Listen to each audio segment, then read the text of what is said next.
(18절) 같이 보겠습니다. 시작. 예수께서 무리가 자기를 에워싸는 것을 보시고 건너편으로 가기를 명하시니라. 오늘 이 말씀 가지고 복음의 센터 가정, 복음의 센터 가정이라는 제목으로 하나님 말씀 보도록 하겠습니다. 우리 지난 두 주에 이어서 오늘 말씀도 산상설교 이후에 일어났던 일에 대해서 같이 나눕니다. 여러분, 산상설교는 위대한 설교입니다. 여러분, 그래서 제가 여러분들 마음속에 이 산상수훈의 산상설교의 이 말씀이 좀 함께 했으면 좋겠다, 그런 마음에서 저희 교회에도 예배 초세에도 똑같은 그 산상수훈의 말씀을, 팔복의 말씀을 교육관 쪽에도 하나 붙여놓고 예배당 안에도 이렇게 하나를 붙여놨습니다. 이 산상수훈을 우리가 깊게 이해하면 하나님의 나라가 보입니다. 예수님께서 이 위대한 설교를 하시고 난 이후에 산에서 내려오셨습니다. 그리고 어느 곳으로 향했어요? 어떤 목적지를 향해서 가셨습니다. 그 목적지를 향해 가다가 만난 사람이 누구예요? 나병 환자와 지난주에 같이 나눴던 누굽니까? 백부장입니다. 원래 그들이 목적지가 아니었어요. 진짜 목적지는 어디였어요? 예수님이 공생애를 시작하시고 활동을 주로 하셨던 곳 가버나움에 있는 베드로의 장모의 집이었습니다. 그래서 그 목적지를 향해서 나아갔어요. 바로 이 제자의 가정이었습니다. 오늘 본문은 어떻게 시작하고 있냐면 14절 이렇게 이야기하고 있어요. 우리 14절 한번 크게 한번 읽어보겠습니다. 시작.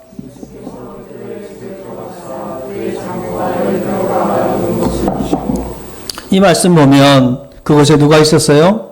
아픈 베드로의 장모님이 있었어요. 예수님께서는 그곳에서 무엇을 하셨냐면 15절에 보니까 이렇게 나오고 있어요. 그의 손을 만지시니 열병이 떠나가고, 예수님 무슨 일 하셨어요? 그 베드로의 장모의 병을 고쳐주셨습니다. 고쳐주셨어요. 여러분, 가정에 누군가가 아프면 어떻습니까? 가족 전체가 침울해집니다. 그죠? 가정에 누군가가 아프면 가족의 아픔으로 인해서 가족의 분위기가 온전해질 수가 없어요. 부조감이 생깁니다. 지금 이 베드로의 가정에 가장 필요한 게 뭐예요? 베드로의 장모의 열병이 낫는 거예요.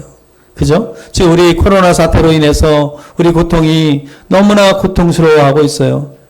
우리에게 가장 필요한 게 뭐예요? 이 코로나 사태가 종식되는 거예요. 그죠? 이처럼 베드로의 가정도 그랬습니다. 그래서 예수님께서는 그 장모의 열병을 고쳐주심으로 그 가정이 온전하게 회복될 수 있었습니다. 그래서 오늘 본문에 보면 예수님의 관심은 어디 있었나라는 것을 볼 수 있어요. 어디에 있었습니까? 가정의 회복에 있었다. 여러분 아멘입니까? 가정의 회복에 있었다. 예수님께서는 주님은 제자들과 함께 교회를 이루셨어요. 그리고 제자들은 예수님을 따라다녔습니다. 여러분, 그렇다면 제자들은 가정을 버렸습니까? 사역을 위해서 가정을 버렸어요? 아니면 가정도 중시했습니까? 여러분 어떻게 생각하세요? 제가 예전에도 이런 질문, 똑같은 질문 한번 드린 적이 있는데, 교회가 중요합니까? 가정이 중요합니까? 안 들려요. 지금 마스크 쓰고 있어가지고. 둘 다 중요합니다.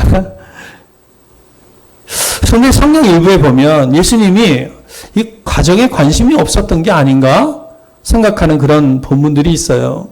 그런 얘기들이 있어요. 오해를 살 만한 구절들이 있다는 거예요. 우리 한번 살펴보겠습니다. 한 몇 구절만 살펴볼 텐데, 자, 오늘 우리가 읽은 마태복음 8장 뒤 후반부에 나오는 말씀인데, 한번 우리 크게 한번 읽어볼까요? 시작.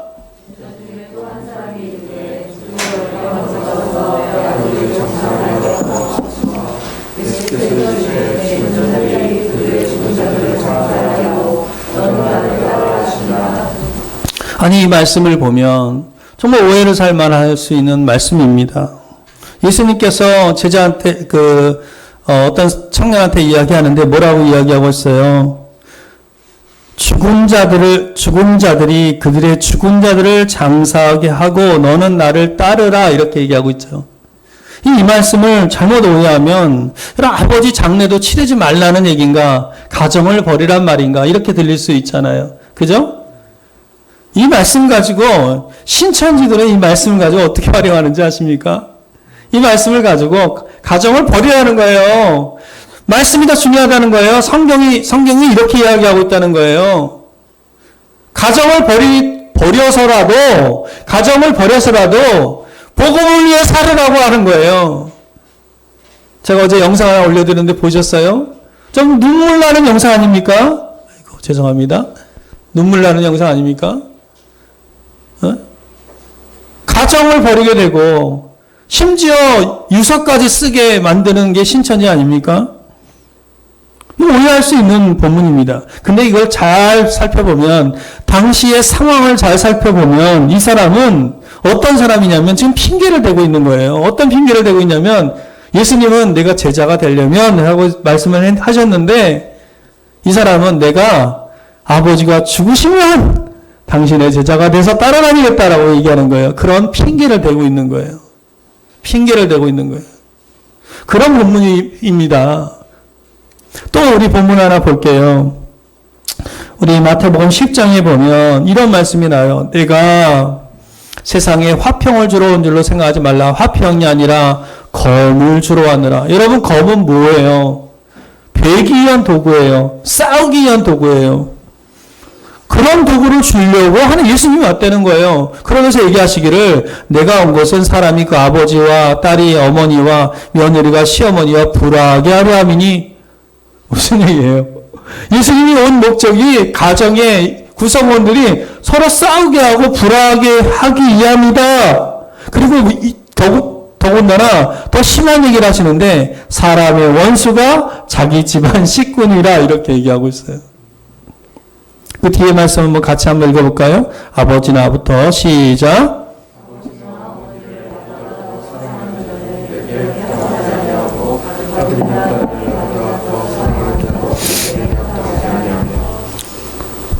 부모나 자식을 더 사랑하면 내게 합당하지 않다. 이렇게 얘기하고 있어요. 여러분, 이 말씀이 그런 말씀입니까? 그런 말이에요? 아닙니다. 이 말은 이런 말이에요. 하나님 나라를 알게 되면 그게 가족이라 할지라도 부모나 자식이라 할지라도 우선순위와 가치관이 달라지게 된다 라는 얘기예요. 그 달라진 가치관 때문에 다른 목적을 가지고 살게 된다. 여러분 이해하시겠어요?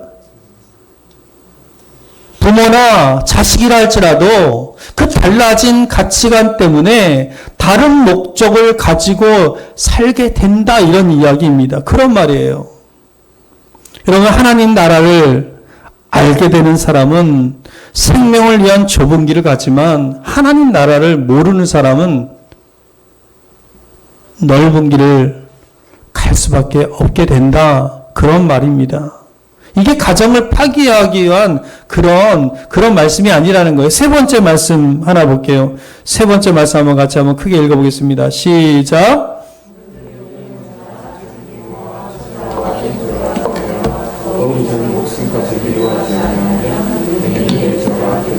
이 말씀 보면 예수님은 마치 가정을 멀리하고 교회만 섬기라고 이렇게 이야기하는 것 같아요. 그래서 이 구절을 인용하면서 교회에게 헌신할 것을 요구하는 목회자들이 많이 있습니다. 신천지는 말할 것도 없습니다. 거 봐라. 말씀이 이렇게 있지 않냐. 너희들이 가정을 버리고 집을 버리고 너희들이 형제를 버리고 부모를 버려도 그게 중요한 게 아니야. 하늘나라 갔더니 그 가족도 누군지 알아보지 못한데 그렇게 이야기하는 거예요.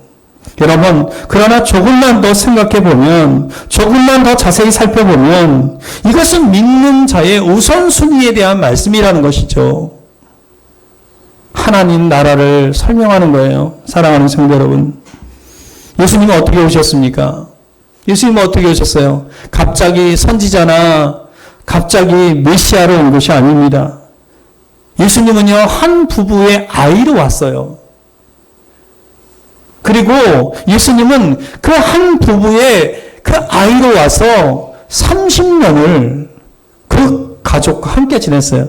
예수님 직업이 뭐였어요? 그 아버지를 따라서 목수일을 했어요.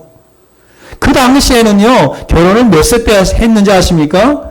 그 당시에는 결혼을 10대 때 했어요. 다 대부분. 그 나라도. 이스라엘도 10대 때 했습니다. 그것을 생각해 보면 예수님은 예수님 몇 살까지 사셨어요? 33살을 사셨죠. 그렇죠? 그 예수님이 30살까지 가정에 헌신한 사람이다라고 생각해 볼 때 예수님은 인생의 몇 프로를 가정에 헌신하신 거예요? 90%를 헌신하신 거예요. 90%를.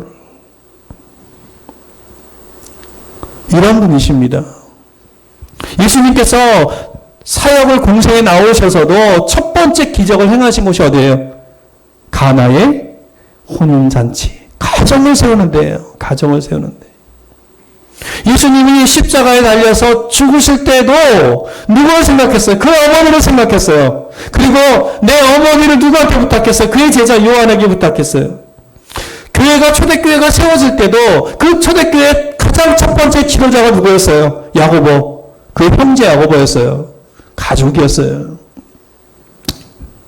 예수님은 자신의 실제 사역에서 가정이 가장 우선이었다라는 거예요. 여러분 아멘입니까? 예수님 정말 그랬을까? 예수님 정말 그렇게 사셨을까? 여러분, 우리 이렇게 의심할 수 있어요, 우리가. 그죠? 근데 그걸 확인해 줄 수 있는 사람이 누구예요?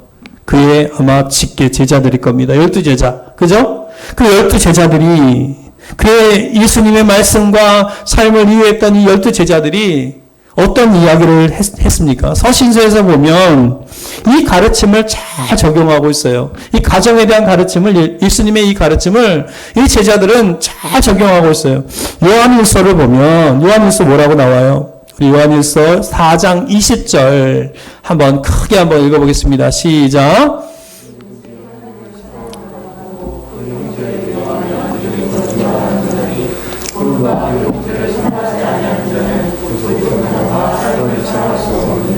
요한이라는 이 제자, 예수님의 제자도 뭐라고 얘기했어요? 하나님을 사랑하는 사람은 누구 사랑한대요? 형제를 사랑한대요. 형제를 사랑하지 않으면서 제가 어저께 어떤 글을 보며 충격을 받았어요. 어떤 글이냐면 어떤 목사님이 어떤 사역자를 청빙을 했대요. 어떤 전도사님이 이제 사역자가 청빙해서 지원을 했는데 그 교회에서 그 전도사님들을 향해서 사택을 제공하잖아요. 근데 사택이 너무 작았던 거예요. 그 전도사님이 간 가정에 비해서. 그리고 사택이 너무 곰팡이가 이게 썰었는데 거기서 살라고 했대요. 그래서 전도사님이 지원은 했지만 가족하고 상의를 해서 못 가겠다고 이렇게 얘기를 했대요. 그랬더니 그 못 가겠다고 하는 그 이야기를 이 목사님이 신학대학 강의에 와가지고 강당에 예배실에 와서 예배 때 와서 그 전도사를 실명을 거론해가면서 비난하고 그 전도사가 가는 곳마다 다 못 가게 막고 그랬다는 거예요. 그가 비록 목회자라 하더라도, 그가 비록 주님의 종이라 할지라도 그가 형제를 사랑하지 아니하면 하나님을 사랑하지 않는 거예요. 그죠? 아멘입니까? 그건 종교인에 불과한 거예요. 지금 예수님의 제자들은 이 가정을 중요시 여겼던 이 예수님의 가르침을 잘 따르고 있어요. 또 말씀 하나 보면 이런 말씀이 있어요. 디모데후서 보면 디모데가 뭐라고 얘기했어요? 사도 바울이 뭐라고 얘기했어요? 사람들이 자기를 사랑하며 돈을 사랑하며 자랑하며 교만하며 비방하며 부모를 거역하며 감사하지 아니하며 거룩하지 아니하며. 이런 부모를 거역한다고 이 말세 증상에 대해서 이야기했어요. 그죠? 예수 믿는 사람들은 가정을 소중히 여기는 것입니다. 예수님은 그것을 가르쳤어요. 또 말씀 하나 볼게요. 우리 한번 크게 한번 읽어볼게요. 에베소서 있는 말씀이에요. 우리 한번 크게 읽겠습니다. 시작.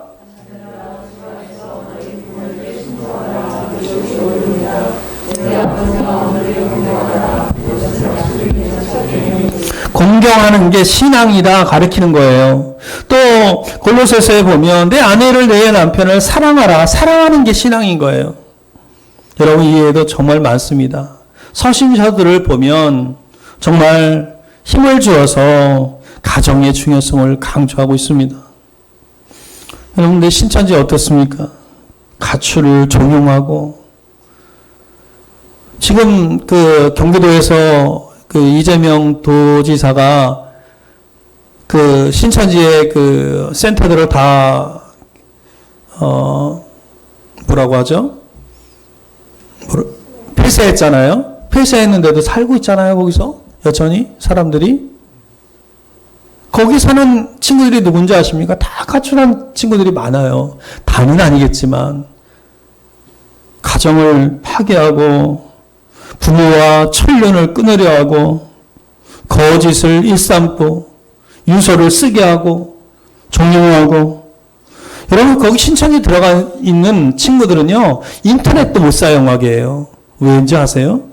이미 세뇌시켜놨는데 인터넷을 통해서 그런 영상이나 그런 기독교의 이런 것들을 보면 그들이 변질될까봐 그런 것도 못하게 해요. 심각합니다. 여러분 우리가 하나님을 믿는다면 우리 믿음에 가장 만족해야 될 사람은 누군지 아십니까? 우리의 배우자입니다. 아멘입니까? 여러분 아멘이에요? 우리가 하나님 믿는다면 우리 믿음에 가장 만족해야 될 사람은 누군지 아세요? 우리의 자녀들이에요. 우리의 자녀들 그리고 우리와 가까운 사람들이라는 것입니다.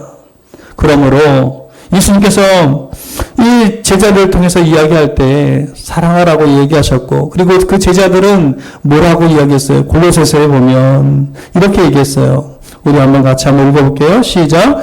무슨 일을 하든지 마음을 다하여 주께 하듯 하고 사람에게 하듯 하지 말라. 이 말이 무슨 얘기냐면 가족을 대할 때 누구를 대하듯이 대하라는 거예요.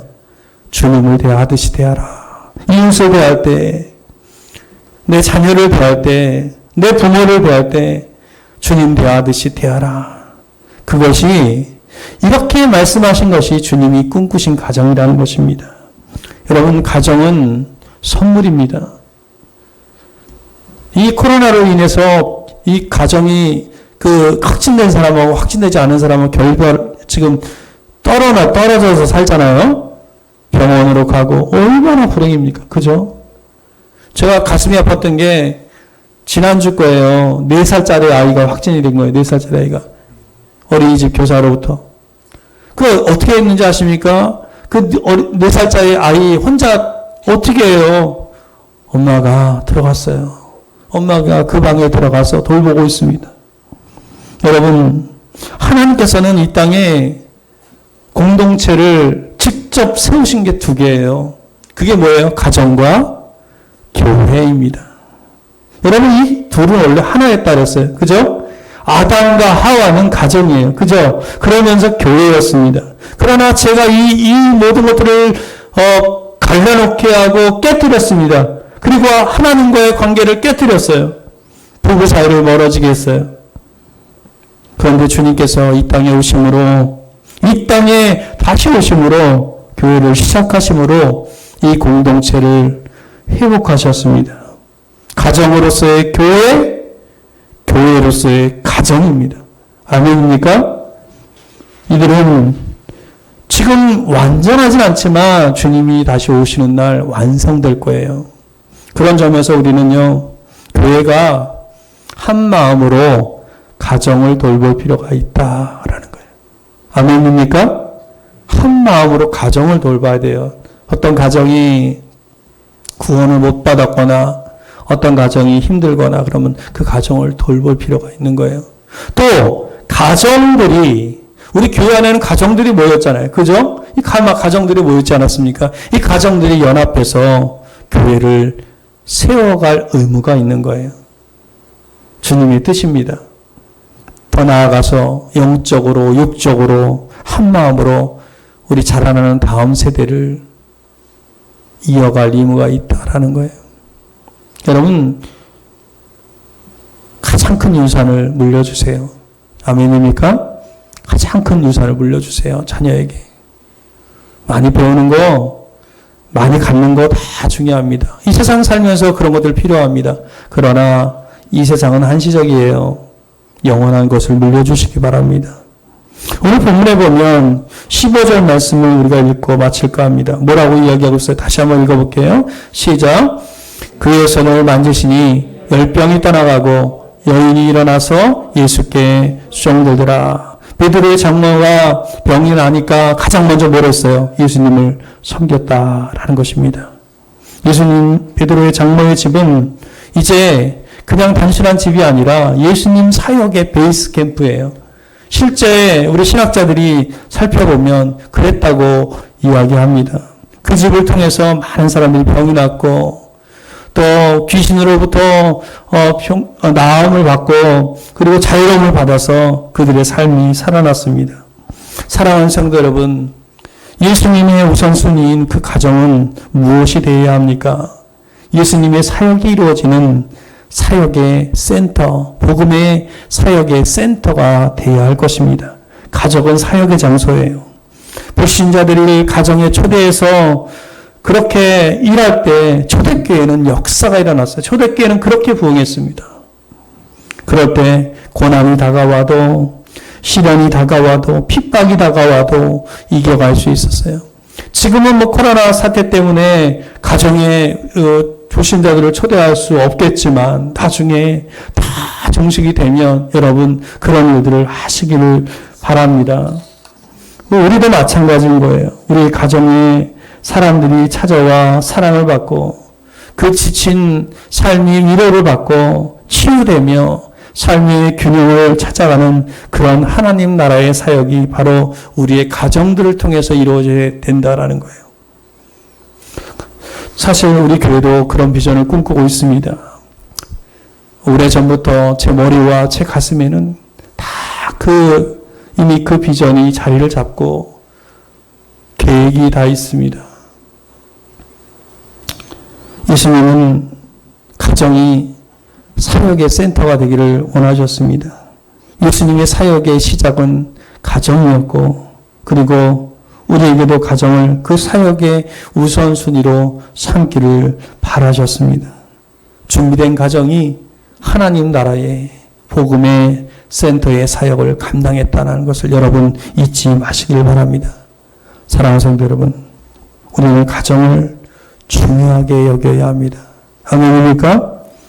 더 깊이 사랑하는 부부가 되기 위해서 더 배우자를 귀히 대하기 위해서 애쓰고 힘써야 합니다.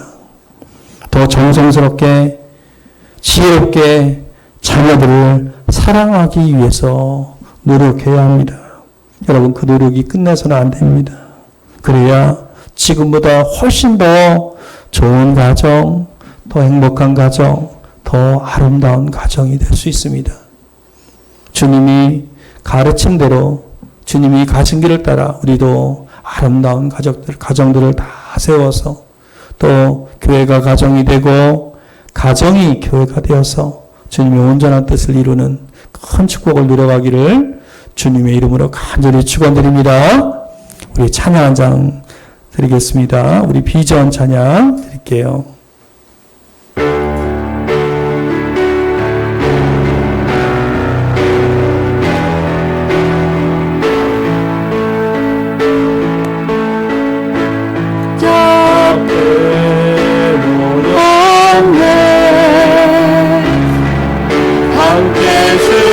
찬양하리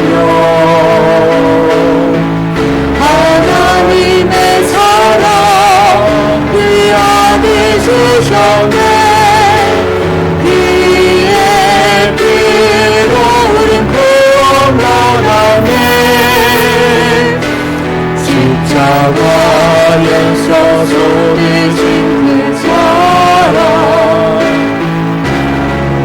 한낮이 온 땅에 흘러 각 나라와 족속 각 나라와 족속 백성 마을에서 구원받고 주 경배리리네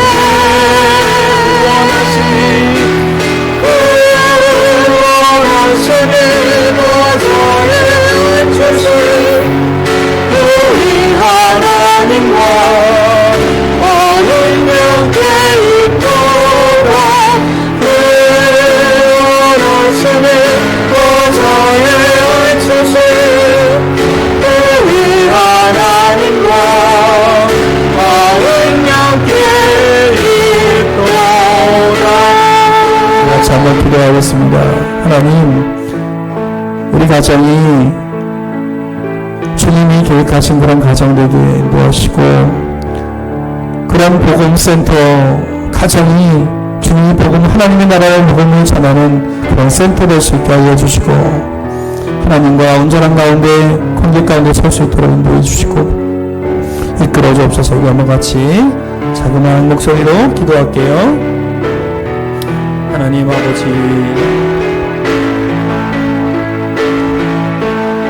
내 가정을, 내가 사는 사랑하는 아내와 사랑하는 자식들 아버지 앞에 올려드립니다. 하나님 받아옵소서. 우리 가정이 하나님이 꿈꾸고 하나님이 계획하신 그런 온전한 가정 될 수 있도록 주여 붙들어 주시고, 주여 하나님의 영이 거하시는, 하나님이 다스리시는 주님의 우주 되시는 아름답고 귀한 가정 될 수 있도록 인도하여 주옵소서. 가정을 깨려고 하는 정말 악한 사단의 무리도 있고, 아버지 저들의 유혹과 저들의 사악함을 주여 용서하지 마시고, 주여 저들의 그 덫 가운데 놓여있는 그 수많은 가정들을 주께 돌이키게 하시고, 또 우리 가정들이, 우리 모든 그 지체의 가정들이 하나님이 기뻐하시는 가정으로 회복될 수 있도록 주여 축복하여 주시옵소서. 그리하여서 우리 가정이 복음의 센터 되게 하시고, 그들의 가정 될 수 있게 하시고, 하나님 기뻐하시는 가정으로 거듭날 수 있게 하여 주옵소서. 변화되게 하여 주옵소서. 변화되지 않고서는 아무것도 할 수 없사오니 주여 내가 변화되게 하시고, 내 남편이, 내 아내가 변화될 수 있게 하시고, 내 자녀가 변화될 수 있도록 주님의 말씀 앞에 무릎을 꿇게 하시고, 아버지 주여 은혜를 부어주옵소서. 인도하여 주옵소서. 이끌어 주옵소서. 우리 교회도 이런 비전을 꿈꾸고 있습니다. 주여 주님의 계획 가운데 설 수 있게 하시고, 우리가 헌신할 수 있게 하시고, 온전한 믿음과 순종 가운데 나아갈 수 있도록 주께서 인도하여 주시옵소서.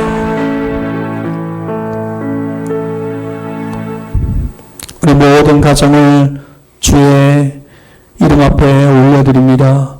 주께서 축복하시되 하나님이 꿈꾸는 가정, 기뻐하는 가정, 하나님이 마음이 흡족한 가정 다 될 수 있도록 주여 축복하여 주시옵소서. 지금은 우리 주 예수 그리스도의 은혜와 하나님의 그 크신 사랑하심과 성령의 충만 동행 내주 역사하심이 여기 모인 사랑하는 성도의 삶과 가정과 일터와 교회 위에 영원히 함께하기를 간절히 축원하옵나이다. 아멘.